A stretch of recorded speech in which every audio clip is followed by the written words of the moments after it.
अगजानन पद्मार्कं गजाननं महर्निशम् अनेकदन्तं भक्तानाम् एकदन्तम् उपास्महे। ॐ श्रीमहागणपतये नमः। गुरवे सर्वलोकानां भिषजे भवरोगिणां निधये सर्वविद्यानां श्रीदक्षिणामूर्तये नमः। अस्मद्गुरुचरणारविन्दाभ्यां नमः।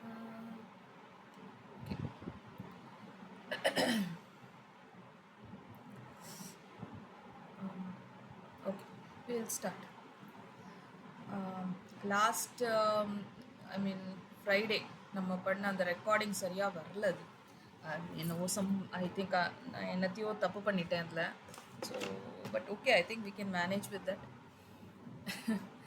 Okay, I hope today it comes out okay. Right, so will start மா. Okay, Anita ji, you start. Start from the beginning, ma'am? We'll do the new ones first, then we'll do the revision part. So we have to start from 24th one, no? So Yes, ma'am. we'll do the 24th. Ityetani jape, sorry, ityetani japan nityam. इत्येतानि जपन्नित्यम् इत्येतानि जपन्नित्यम् मद्भक्तश्रद्धयान्वितः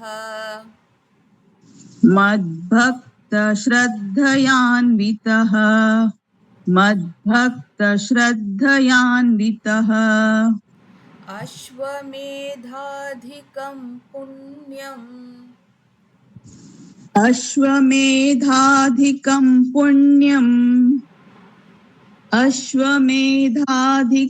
पुण्यम् सम्प्राप्नोति न संशयः सम्प्राप्नोति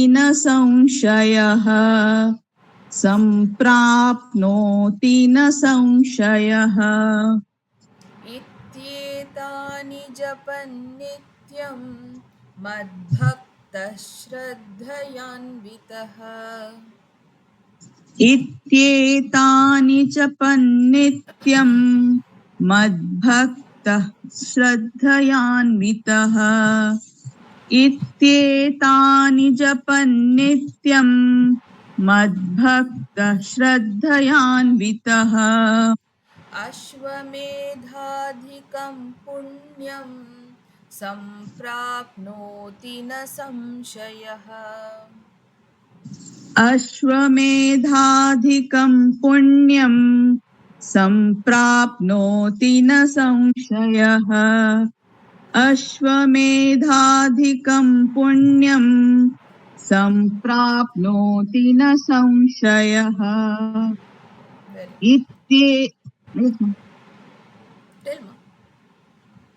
इत्येतानि जपन्नित्यं मद्भक्तश्रद्धयान्वितः अश्वमेधाधिकं पुण्यं सम्प्राप्नोति न संशयः.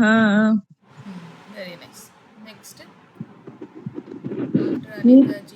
Deepaji. इत्येतानि जपन्नित्यं मद्भक्तः श्रद्धयान्वितः अश्वमेधाधिकं पुण्यं सम्प्राप्नोति न संशयः. Okay. So here the meaning.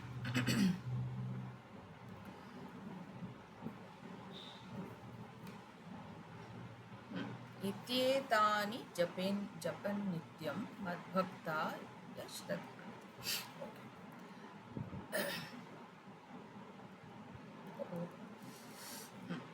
So ityetani japan nityam. So whoever is chanting this, his name, okay, japan nityam, அவருடைய பேரை வந்து நம்ம கண்டினியூஸாக வந்து நான் வந்து ஜபம் பண்ணிகிட்டே இருக்கேன் அப்படின்னா, கண்டினியூஸாக நிறுத்தாமல் நான் வந்து ஒரு இது இல்லாமல் வந்து நான் பண்ணிகிட்டே இருக்கேன், அவருடைய பேரை நான் சொல்லிகிட்டே இருக்கேன் அப்படின்னா, அப்படிப்பட்ட என்னுடைய பக்தர்கள் ஓகே அவ என்ன யார் வந்து இந்த இந்த ராமருடைய இந்த பேரு இந்த ராமநாமாவை சொல்றாங்களோ அவங்களுக்கு வந்து அதுவும் எப்படி ஒரு ஸ்ரத்தையோட ஸ்ரத்தையான்விதா ஸோ ஒரு ஸ்ரத்தையோட ஒரு ஒரு ஒரு ஒரு ஃபெய்த் இருக்கணும் இல்லையா, ஒரு நம்பிக்கையோட ஒரு ஸ்ரத்தையோட பகவானுக்காக செய்யறோம் அப்படிங்கிற அந்த ஒரு எண்ணத்தோட நம்ம செய்யறோம் இல்லையா. ஸோ அந்த ஸ்ரத்தையோட இருக்கும்போது அந்த மாதிரி சொல்லிட்டு இருக்கும்போது எப்படி என்னன்னா அவங்களுக்கு அஸ்வமேதாதிகம் புண்ணியங்கள் கிடைக்கிறதான். எப்படிப்பட்ட புண்ணியம் அப்படின்னா ஒரு அஸ்வமேத யஜ்ஞம் பண்ணா எவ்வளவு புண்ணியம் கிடைக்குமோ அதை விட இன்னமும் நிறையா அதிகம் இன்னும் நிறையா புண்ணியங்கள் அவங்களுக்கு கிடைக்குமா. ஒருத்தர் வந்து ஒரு அஸ்வமேத யஜ்ஞம் பண்றா அப்படின்னா அவங்களுக்கு எவ்வளோ புண்ணியம் கிடைக்குமோ அதை விட நிறைய புண்ணியம் வந்து இந்த ராமநாமாவை நம்ம வந்து எப்போவுமே சொல்லிகிட்டே இருக்கணும். ஸோ அந்த சொல்லிகிட்டே இருக்கும்போது நித்தியம் எப்போவுமே சொல்லும்போது ஸ்ரத்தையாக நான் வந்து அதை சொல்லும்போது என்னுடைய பக்தர்களுக்கு அவ்வளோ புண்ணியங்கள் கிடைக்கும். சம்பிராப்னோத்தின சம்சயா, இந்த விஷயத்துல எந்த விதமான சந்தேகமும் கிடையாது. அவங்களுக்கு கிடைக்கும் அப்படிங்கிறதுல வந்து எந்த விதமான சந்தேகமும் கிடையாது. சம்சயகன்னா டவுட், எந்த விதமான டவுட்டும் கிடையாது அப்படின்னு சொல்றோம். Okay, next one.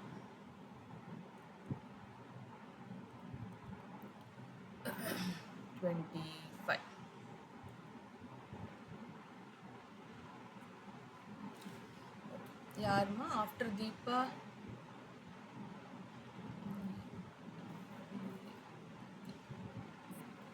Geetha Viswanathan Ram Ram.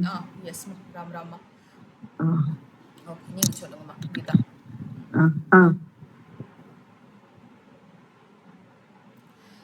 ராமம் துர்வாதலஸ்யாமம் ராமம் துர்வாதலஸ்யாமம் ராமம் துர்வாலதஸ்யாமம்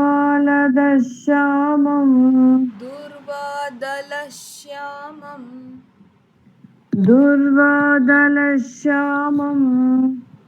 பத்மாக்ஷம் பீதவாசசம் பத்மாக்ஷம் பீதவாசசம் பத்மாக்ஷம் பீதவாசசம் ஸ்துவந்தி நாமபிர்திவ்யைஹி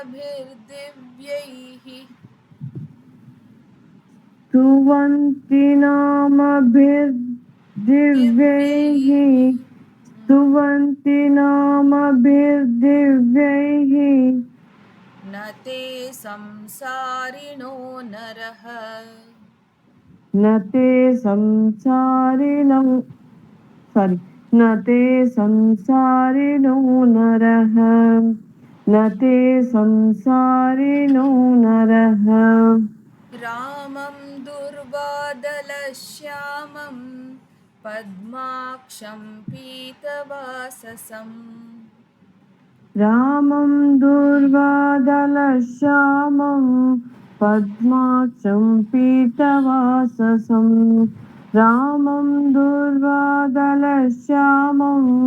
பத்மாக்ஷம் பீதவாசசம் ஸ்துவந்தி நாமபிர்திவ்யைஹி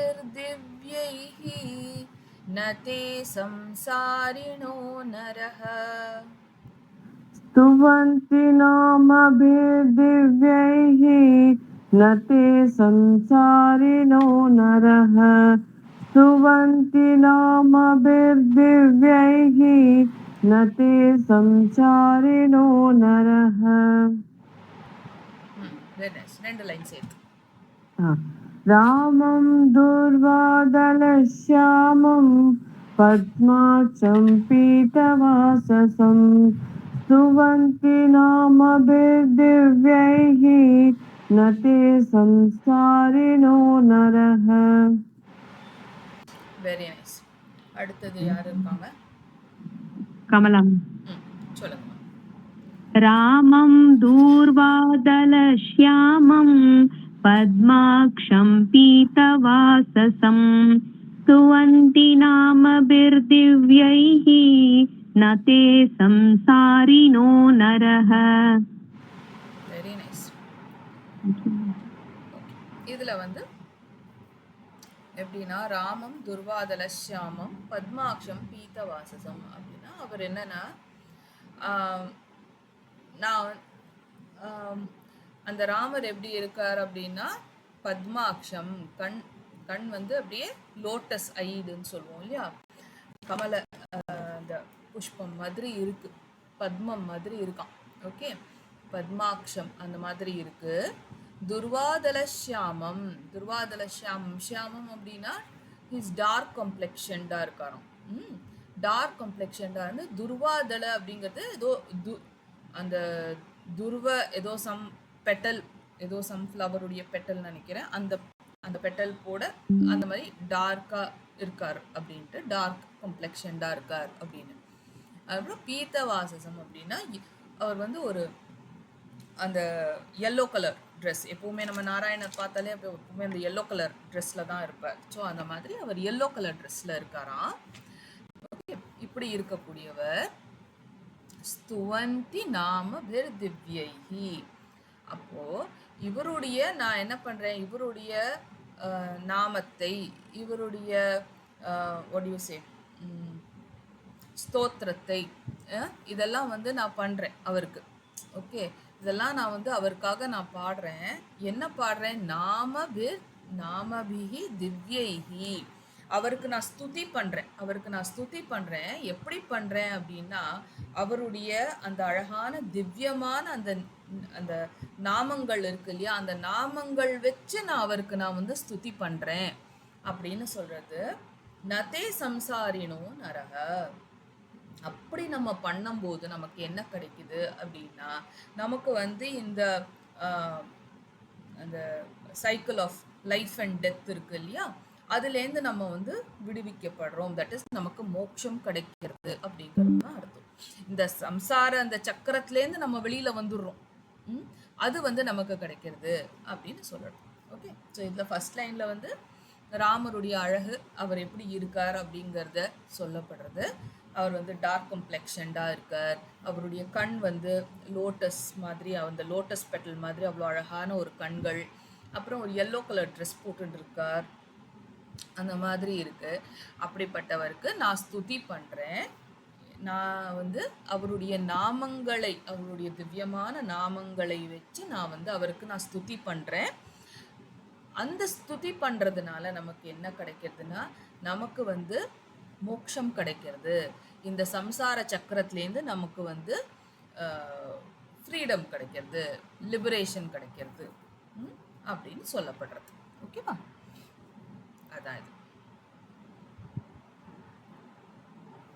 நெக்ஸ்ட் நீலா. ஒரே ஒரு நிமிஷம், ஐ ஜஸ்ட் சேஞ்ச் தி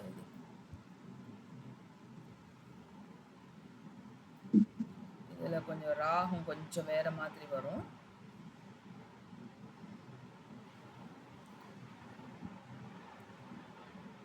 நானே கொஞ்சம் ஞாபகம் வச்சுக்கணும், மறந்து போயிடுறது.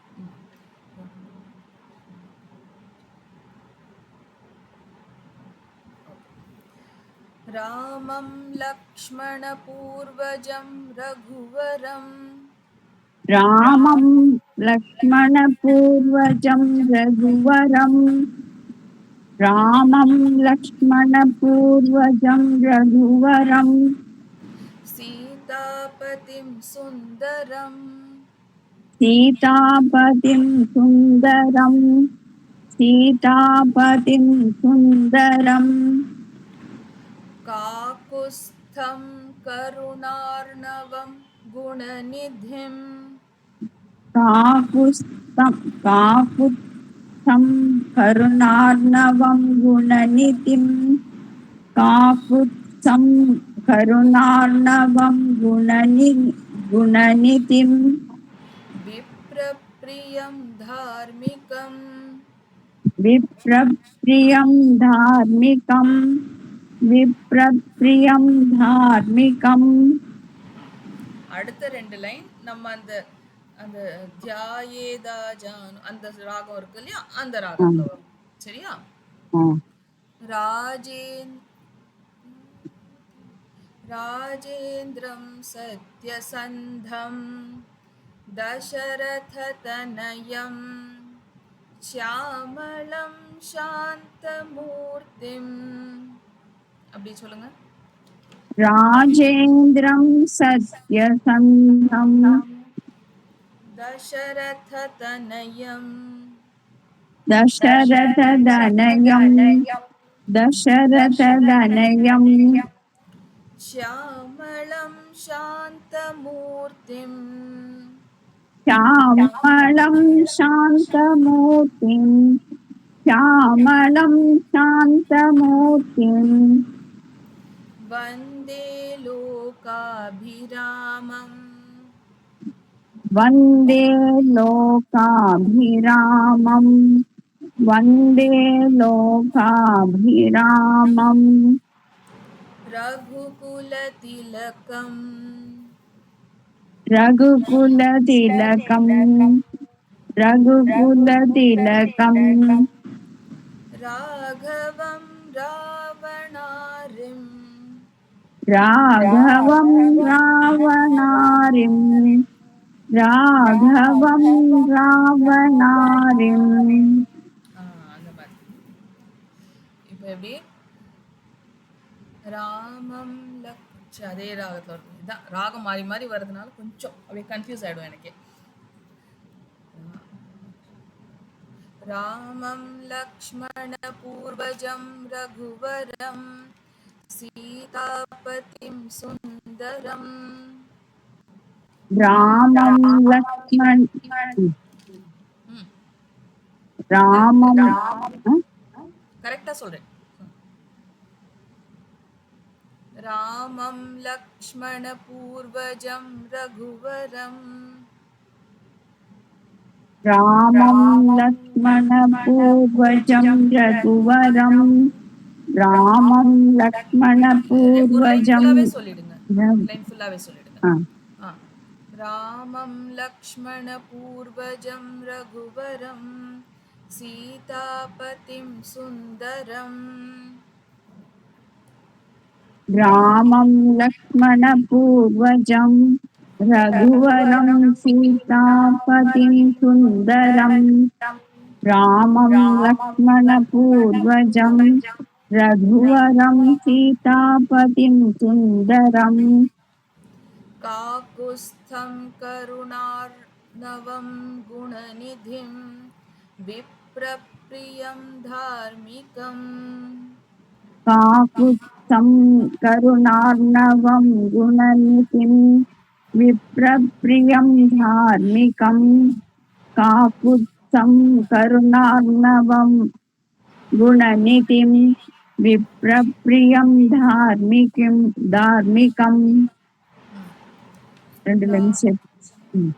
சரி சொல்லிடுங்க. रामं लक्ष्मण पूर्वजं रघुवरं सीतापतिं सुन्दरं काकुत्स्थं करुणार्णवं गुणनिधिं विप्रप्रियं धार्मिकम्. Very nice. அடுத்து ராஜேந்திரம் சத்யசந்தம் தசரதனயம் श्यामलं शान्तमूर्तिम्. राजेन्द्रं सत्यसन्धं சொல்லுங்க.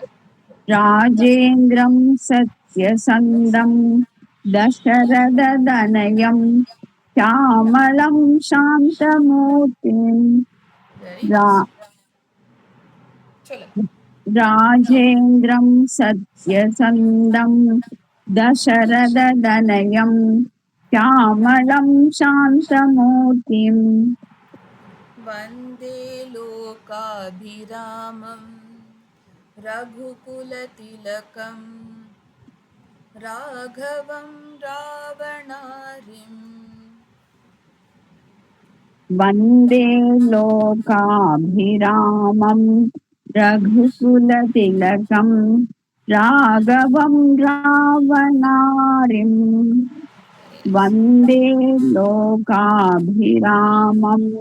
रघुकुलतिलकं राघवं रावणारिम् வெரி நைஸ். சரி, 2 லைன் சேர்த்து சொல்லுங்க.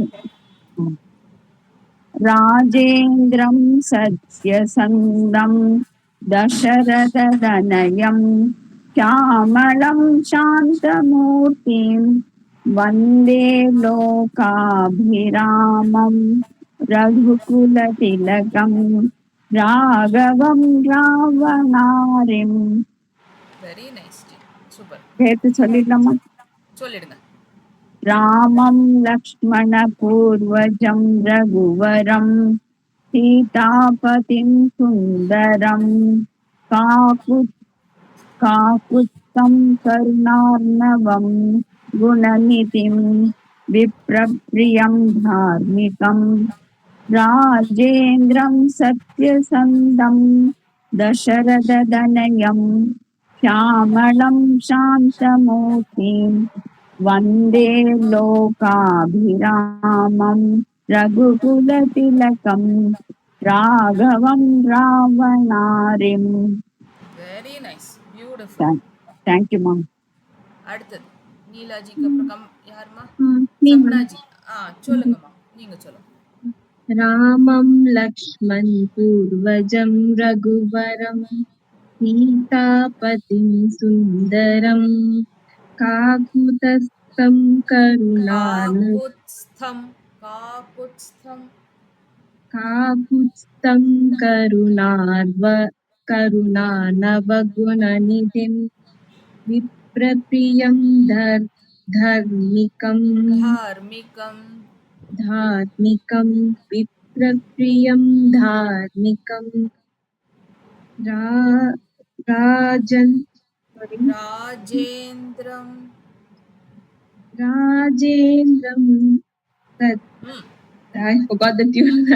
பரவாயில்ல, ஜஸ்ட் ட்ரை. அந்த தியாயே அப்படியே லைட்டா நினைச்சு பார்த்தா வந்துடும்.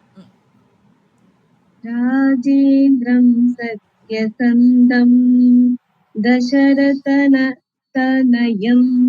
श्यामलं शान्तमूर्तिं वन्दे लोकाभिरामं रघुकुलतिलकं राघवं रावणारिम्. Fantastic, beautiful, very nice. சரி, இப்போ இதில் அர்த்தத்தை பார்த்துடலாம்.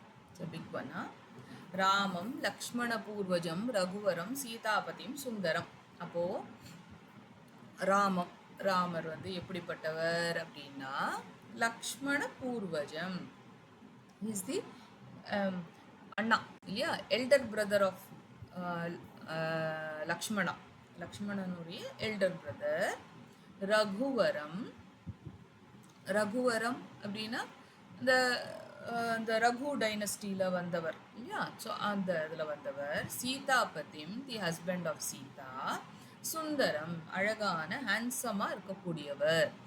தென் காக்குத்ஸ்தம் அப்படின்னா again he belongs to this, he is a descendant of this Kakutstha, அந்த டைனஸ்டியுடைய ஹி இஸ் அ டிசெண்டன்ட். கருணார்ணவம் அப்படின்னா அப்படியே அவர் வந்து ஒரு கடலாம், எதுடைய கடல், கருணையுடைய ஒரு கடல், கருணை கடலாக இருக்கக்கூடியவராம்.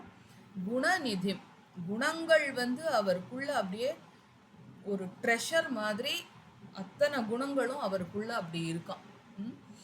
he is like a treasure house of all the gunas, virtues சொல்லுவோம்ல. இப்போ he is like that, அந்த குணநிதிம், அப்படியே அந்த ட்ரெஷராக இருக்காராம் அவர். அவ்வளோ குணங்களும் அவருக்குள்ள இருக்கான், அவ்வளோ நல்ல குணங்களும் அவருக்குள்ள இருக்கான். விப்ரப்ரியம் தார்மிகம். விப்ரப்ரியம் அப்படின்னா யார் வந்து அந்த என்லைட்மெண்ட் இல்லையா, அந்த என்லைட்டன்ட் பீப்புள் இருக்காங்க இல்லையா, அவங்களுக்கெல்லாம் ரொம்ப தார்மிகம், அவங்களுக்கெல்லாம் ரொம்ப பிரியமானவராக இருக்காரு. தார்மிகம் அப்படின்னா தர்மம் இல்லையா, தர்ம வழியிலேயே அவர் எப்போவுமே நடக்கக்கூடியவர், தர்மத்தை வந்து எப்போவுமே ப்ரொடெக்ட் பண்ணக்கூடியவர், அப்படிப்பட்டவர் அவர். அதனால அவருக்கு தார்மிகம் அப்படிங்கிற அந்த பேர். ராஜேந்திரம் சத்யசந்தம்.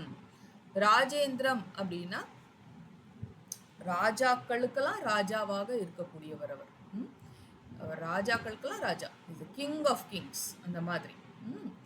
சத்யசந்தம், எப்பவுமே உண்மையை மட்டுமே பேசக்கூடியவர், உண்மையை மட்டுமே, அதுதான் ப்ராக்டிஸ் பண்ணுறதே அவர். அதுதான் சத்தியம் சத்தியம் சத்தியம் அப்படிங்கிற அந்த ஒரு விஷயத்தை மட்டும்தான் அவர் ப்ராக்டிஸ் பண்றார் அவர், அப்படிப்பட்டவர்.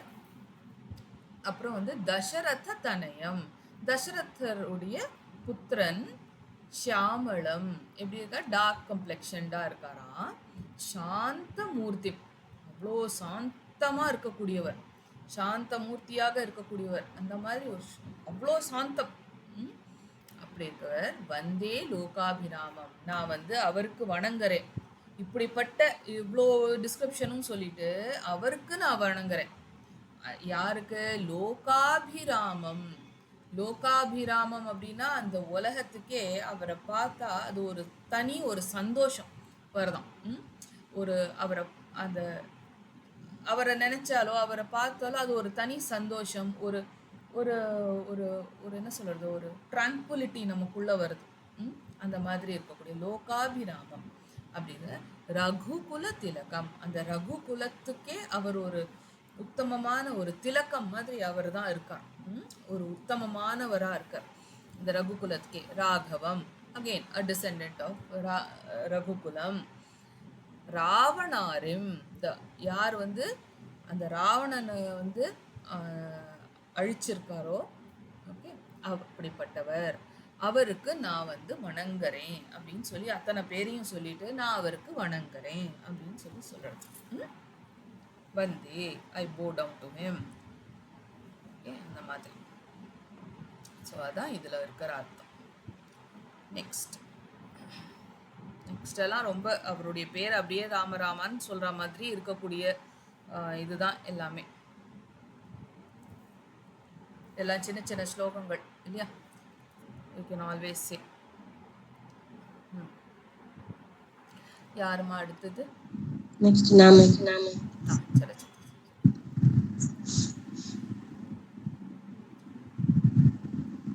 ராமாய ராமபத்ராய, ராமாய ராமபத்ராய, ராமாய ராமபத்ராய, ராமச்சந்திராய வேதசே, ராமச்சந்திராய வேதசே, ராமச்சந்திராய வேதசே, ரகுநாதாய நாதாய, ரகுநாதாய நாதாய, ரகுநாதாய நாதாய, சீதாயாः பதயே நமः, சீதாயாः பதயே நமः, சீதாயாः பதயே நமः. ராமாய ராமபத்ராய, ராமச்சந்திராய வேதசே, ராமாய ராமபத்ராய, ராமச்சந்திராய வேதசே, ராமாய ராமபத்ராய, ராமச்சந்திராய வேதசே, ரகுநாதாய நாதாய, சீதாயாः பதயே நமः, ரகுநாதாய நாதாய, சீதாயாः பதயே நமः, ரகுநாதாய நாதாய, சீதாயாः பதயே நமः. ராமாய ராமபத்ராய, ராமச்சந்திராய வேதசே, ரகுநாதாய நாதாய, சீதாயாः பதயே நமः. Very nice. அடுத்தது சரஸ்வதி ஜிக்கு அப்புறம் சொல்லுங்கம்மா. रामाय रामभद्राय, रामचन्द्राय वेदसे, रघुनाथाय नादाय, सीताय पतये नमः। Very nice. இதுல ரொம்ப அழகுதான். எல்லாமே ஒரு ஒரு பேர். அவர் ஒருத்தர் வந்து ஒரு ஒரு மாதிரி பேர்ல கூப்பிடுறது தான் அது ஆக்சுவலி. ஸோ அது ராமாய, ராமபத்ராய, ராமச்சந்திராய அப்படின்ட்டு வேதசே. வேதசே அப்படிங்கிறது பிரம்மாவுக்கு வந்து ஒரு பேர். அது வந்து that is he is like creator இல்லையா? அந்த மாதிரி வேதசே பிரம்மா கிரியேட்டர் இல்லையா? அப்போ ராமரும் அப்படிதான் அப்படிங்கிற மாதிரி வேதசே. ரகுநாதாய நாதாய. ஸோ ரகுநாத அப்படிங்கிறது நாதாய சீதாயாக. ஓகே, தட் இஸ் சீதாவுடைய நாத், தட் இஸ் சீதாவுடைய ஹஸ்பண்ட், சீதாவுடைய ஒரு இது லார்டு அப்படின்னு வச்சுக்கலாம். அப்படிங்கிற அவருடைய பதி, பதி தட் இஸ் பதையே நமஹா. ஸோ ஹீ இஸ் பதி of Sita, husband of Sita. அவருக்கு வந்து அந்த ராமருக்கு வந்து நாங்கள் வந்து வணங்குறோம் அப்படின்னு சொல்லி சொல்லப்படுறோம். Very simple. இதில் ஒவ்வொன்றும் ஒவ்வொரு பேர். அவருடைய பேரே ராமர், அதனால ராமாய அப்படின்னு வருது. ராமபத்ராய அப்படின்ட்டு ஒவ்வொருத்தருக்கும் ஒருத்தர் அவருடைய வசிஷ்டர் ஒரு பேர் சொல்வாராம், வால்மீகி ஒரு பேர் சொல்வாராம், இவர் ஒரு பேர், இப்படி ஒவ்வொருத்தர் ஒரு பேர் சொல்லது எல்லாத்தையும் நம்ம சேர்த்து இங்கே வந்து இது ஒரு ஸ்லோகமாக போட்டிருக்காங்க. ராமாய ராமபத்ராய ராமச்சந்திராய வேதசே ரகுநாதாய ராதாய சீதாயாக பதையே நமஹா. ஸோ அந்த சீதாபதிக்கு நான் வந்து வணங்குறேன் அப்படின்னு சொல்லி சொல்லப்படுது. Okay, very simple. நெக்ஸ்ட்டு இனிமேல் எல்லாமே தான் சும்மா ராம ராம ராமன் சொல்கிற மாதிரியே தான் வரப்போகுது எல்லாமே.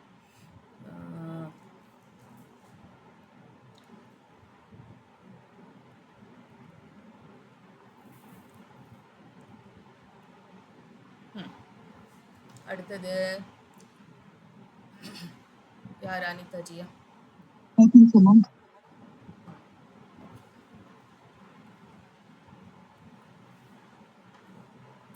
ஸ்ரீராம ராம ரகுநந்தன ராம ராம. ஸ்ரீராம ராம ரகுநந்தன ராம ராம. சொல்லுங்க. ஸ்ரீராம ராம ரகுநந்தன ராம ராம. ஸ்ரீராம ராம பரதாக்ரஜ ராம ராம. ஸ்ரீராம ராம பரதாக்ரஜ ராம ராம. ஸ்ரீராம ராம பரதாக்ரஜ ராம ராம. ஸ்ரீராம ராம ரணகர்கஷ ராம ராம. ஸ்ரீராம ராம ரணகர்கஷ ராம ராம. ஸ்ரீராம ராம ரணகர்கஷ ராம ராம. ஸ்ரீராம ராம சரணம் பவ ராம ராம. ஸ்ரீராம ராம சரணம் பவ ராம ராம. ஸ்ரீராம ராம சரணம் பவ Rama Rama. Tell all the lines together. Srirama Rama Raghunandana Rama Rama. Srirama Rama பரதாக்ரஜ Rama Rama. Srirama Rama ரணகர்கஷ Rama Rama. Srirama Rama சரணம் பவ ராம ராம. Very nice. அடுத்தது யார்? தீபா சொல்லிடுங்க. श्रीराम राम रघुनंदन राम राम श्रीराम राम भरताग्रज राम राम श्रीराम राम रणकर्कश राम राम श्रीराम राम शरणं भव राम राम. Very nice. இது வெரி சிம்பிள். யார்? ரகுநந்தன. ஸோ லாஸ்ட்லேருந்து வருவோம் நம்ம. ஸ்ரீராம ராம சரணம் பவ ராம ராம. நான் வந்து உனக்கு வந்து சரணம், தட் இஸ் நான் ஐ சரண்டர் டு யூ அப்படின்னு சொல்லுவோம் இல்லையா? அந்த மாதிரி நான் உனக்கு சரணாகதியாக, நான் உன்னுடைய சரணம் மட்டும்தான் அப்படிங்கிற மாதிரி நம்ம இது பண்ணுறோம். எப்படிப்பட்டவர் அப்படின்னா ரகுநந்தன. ஸோ அவர் வந்து Raghunandana we have already seen. ரகுகுலத்தில் வந்தவர், பரதருடைய எல்டர் பிரதர். ஓகே. ரணகர்கஷ அப்படின்னா வந்து ஒரு எனிமீஸ்னு வரும்போது அந்த எனிமீஸ் வந்து தட் இஸ் அந்த துஷ்டர்களெல்லாம் வந்து அப்படியே அவர் வந்து அழிக்கக்கூடியவர். அங்க வந்து அவர் சாஃப்ட் ஹார்ட்டா இருக்க மாட்டாராமா. கர்கஷ் அப்படியே ரொம்ப இதுவா இருப்பாராம். ஒரு ரொம்ப என்ன சொல்றது? ரொம்ப ஒரு டார்மெண்டர்ன்னு சொல்லுவோம்ல. கரெக்ட் அந்த மாதிரி இருக்கும். ஸோ அந்த மாதிரி இருக்கக்கூடியவர். அப்போ அந்த எனிமீஸ் தட் இஸ் துஷ்டர்கள் அந்த மாதிரின்னு வரும்போது he is very harsh on them. So அந்த மாதிரி இருக்கக்கூடியவர். அப்படிப்பட்ட அந்த ராமருக்கு நாங்கள் வந்து அவருடைய சரணத்தில் நாங்கள் வந்து தலை வணங்குறோம் அப்படின்னு சொல்லிட்டு சரணம் பவ ராமராம, நீ தான் எல்லாமே, நீ தான் சரணம் அப்படின்னு சொல்லி மொத்தமாக காலில் விழணும். அதான் அதான். இன்னும் அடுத்ததையும் பண்ணிடலாம். தட் இஸ் ஆல்சோ சிம்பிள் தாம்மா. அதையும் முடிச்சிடலாம் நம்ம. வெயிட், அதுவும் இதே மாதிரி ராமராமன் தான் வந்துட்டு இருக்கும். ஸோ முடிச்சோம்.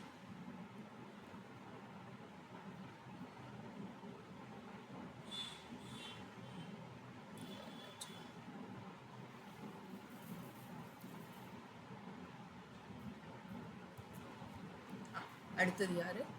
தீபாஜிக்கு அப்புறம் கீதாஜி சொல்லு. இதுவும் அதே மாதிரி. ஸ்ரீராமச்சந்திர சரணௌ மனசா ஸ்மராமி. श्रीरामचन्द्र चरणौ मनसा स्मरामि। श्रीरामचन्द्र चरणौ मनसा स्मरामि। श्रीरामचन्द्र चरणौ वचसा गृह्णामि। श्रीरामचन्द्र चरणौ वचसा गृह्णामि। श्रीरामचन्द्र चरणौ वचसा गृह्णामि। श्रीरामचन्द्र चरणौ शिरसा नमामि। श्रीरामचन्द्र चरणौ शिरसा नमामि। श्रीरामचन्द्र चरणौ शिरसा नमामि। श्रीरामचन्द्र चरणौ शरणं प्रपद्ये। श्रीरामचन्द्र चरणौ शरणं प्रपद्ये। श्रीरामचन्द्र चरणौ शरणं प्रपद्ये। श्रीरामचन्द्र चरणौ मनसा स्मरामि। श्रीरामचन्द्र चरणौ वचसा गृह्णामि। श्रीरामचन्द्र चरणौ शिरसा नमामि। श्रीरामचन्द्र चरणौ शरणं प्रपद्ये। Very nice. Next, after Geetaji. Come. Shri Ramachandra चरणौ मनसा स्मरामि। श्रीरामचन्द्र चरणौ वचसा गृह्णामि। श्रीरामचन्द्र चरणौ शिरसा नमामि। श्रीरामचन्द्र चरणौ शरणं प्रपद्ये। இதுலயும் அதேதான்.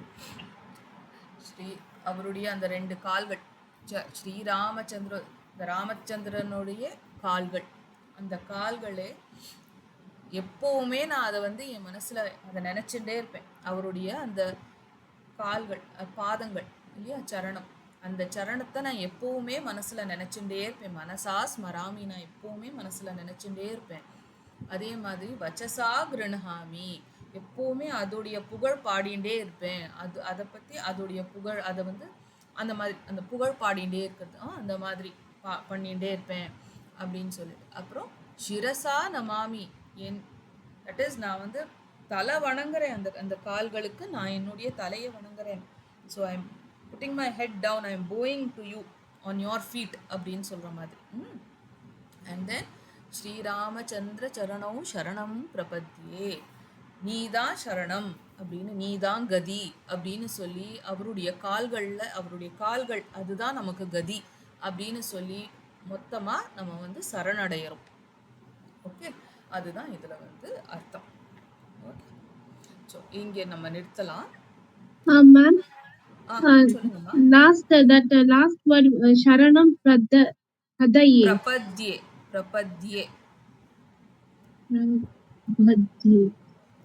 பிரபத்யே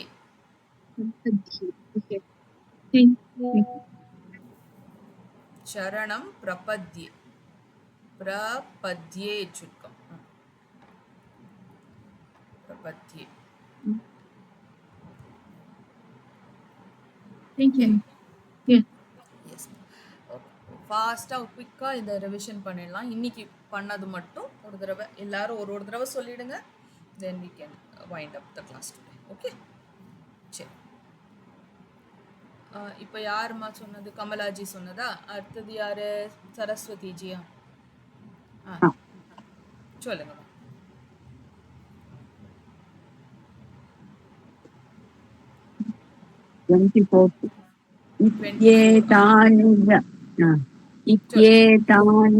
इत्येतानि जपन्नित्यं मद्भक्तश्रद्धयान्विदः अश्वमेधादिकं पुण्यं सम्प्राप्नोति न संशयः. Very nice. அடுத்தது रामं द्रुपदलश्यामं पद्मक्षं पीतवान् பத்மாக்ஷம். ராமம் துர்வாதலஷ்யாமம் பத்மாக்ஷம் பீதவாசசம். சொல்லுங்க. रामं दुर्वाधरश्यामं पद्माक्षं पीतवाससं स्तुवन्ति स्तुवन्ति नामभिर्दिव्यैः स्तुवन्ति नामभिर्दिव्यैः नति संसारिणो नरः. Very nice. नते संसारिणो नरः. ओके, नति संसारिणो नरः. Very nice. नेक्स्ट. रामं लक्ष्मणा पूर्वजं रघुवरं सीतापतिं सुन्दरं काकुत्सं करुणार्णवं गुणनिधिं विप्रप्रियं धार्मिकं राजेन्द्रं सत्यसन्धं दशरथतनयं श्यामलं शान्तमूर्तिं वन्दे लोकाभिरामं रघुकुलतिलकं राघवं रावणारिम्. ஓகே, டியூன்லாம் அப்புறமா வந்துரும். Ma'am, வேர்ட்ஸ் வந்து கரெக்ட்டா வந்தா போதும். Ma'am, for this tune, can I just tell one for the first two? Tell ma. Ramam Lakshmana Purvajam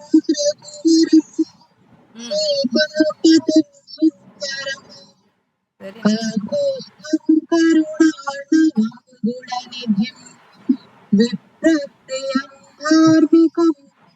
Very nice, very nice, very nice. Beautiful. Thank you. Next. Shamla madam ஹியரா இருக்காங்களா? நான் இப்பதான் join பண்ண லேட்டா. நீங்க ராமராம படிங்க, முடிஞ்சா படிங்க. ஓகே. ராமாய ராமபத்ராய ராமச்சந்திராய வேதசி ரகுநாதாய நாதாய சீதாயா பதயே நமஹ. Very nice. Next. Shri Ram Ram Raghunandan Ram Ram Shri Ram Ram भरदाग्रज Ram Ram Shri Ram Ram रणकर्ष Ram Ram Shri Ram Ram चरणं भव Ram Ram. Very nice. Last one. Anybody left out? யாரா ஒருத்தர் பாடிடுங்க பாரு. श्री रामचंद्र चरणौ मनस स्मरामि श्री रामचंद्र शरणौ वचसा स्पृणामि श्री रामचंद्र शरणौ शिरसा नमामि श्रीरामचन्द्र शरणौ शरणं प्रपद्ये. Very nice, very nice. Okay, so let's wind up here. Om Purnamadah Purnamidam Purnat Purnamudachyate Purnasya Purnamadaya Purnamevavasishyate. Om Shanti Shanti Shanti Harihi Om Shri Gurubhyo Namaha Harihi Om Tat Sat. We'll meet in the next class. I will send the recordings of these verses, okay? So that will be easy for you. Okay. எஸ்ஜி, அப்புறம் அந்த இன்னொரு small request, அந்த last கிளாஸோட meaning மட்டும்